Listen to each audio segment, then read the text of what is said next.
பூம்புகார். இதுதான் இன்றைய பூம்புகார்.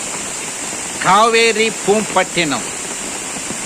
எத்தனையோ கடற்கரைகளில் அலைகள் பாடும் கீதத்தை நாம் கேட்டு இருக்கின்றோம். ஆனால் இந்த காவேரி பூம்பட்டினத்து கடற்கரையில் மோதுகின்ற அலைகள் எழுப்புகின்ற சோக கீதம் நம்மை எங்கேயோ ஓர் உலகத்திற்கு இழுத்து செல்லுகின்றன. வற்றாத வளங்கொழிக்கும் வரலாற்று உலகம், தேன்மாறி பொழிகின்ற தீந்தமிழ் இலக்கிய உலகம். காவிரியாரும் கடலும் முத்தமிட்டு கொள்ளும் இந்த இடத்திலேதான் அழகு திருநகராம் பூம்புகார் பட்டினம் அமைந்து இருந்தது. பட்டினப்பாக்கம், மருவூர் பாக்கம், நாலங்காடி என பிரிக்கப்பட்டிருந்த பூம்புகாரின் முப்பகுதிகள் திருமாவளவன் கரிகால் சோழனுக்கு அவந்தி மன்னன் பரிசாக தந்த தோரண வாயில், மகத தேசத்து வேந்தன் கப்பமாக செலுத்திய பட்டி மண்டபம், வஜ்ரநாட்டு அரசன் காணிக்கையாக தந்த முத்துப்பந்தல், இவைகள் யாவும் இன்று கடலுக்கு அடியில் மூழ்கி கிடக்கின்றன. இருந்தாலும் பூம்புகார் நகரத்து புகழும், வஞ்சியின் வீரமும், மதுரையின் மாண்பும், தமிழகத்தின் சிறப்பும் செழிப்பும் தாளாது தாளாது என்கின்றனர்.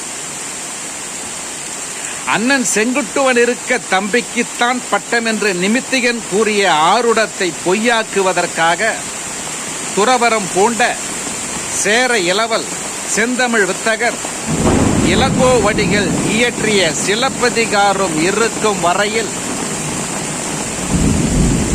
மதுரையின் மாண்பும், வஞ்சியின் வீரமும், தமிழகத்தின் சிறப்பும் செழிப்பும் தாழாது தாழாது. அண்ணன் செங்குட்டுவன் இருக்க தம்பிக்குத்தான் பட்டம் என்று நிமித்திகன் கூறிய ஆருடத்தை பொய்யாக்குவதற்காக துறவரம் பூண்ட சேர இளவல் செந்தமிழ் வித்தகர் இளங்கோவடிகள் இயற்றிய சிலப்பதிகாரம் இருக்கும் வரையில் நாம் மதுரையின் மாண்பை மறக்க முடியாது. நீதிக்காக உயிர் நீத்த நெடுஞ்செழிய பாண்டியனும், கண்ணகிக்கு சிலை வடிக்க இமயம் சென்று கல் கொணர்ந்த வீர செங்குட்டுவனும் தமிழரின் புகழை சொல்லி சிறப்பிக்க முடியாது.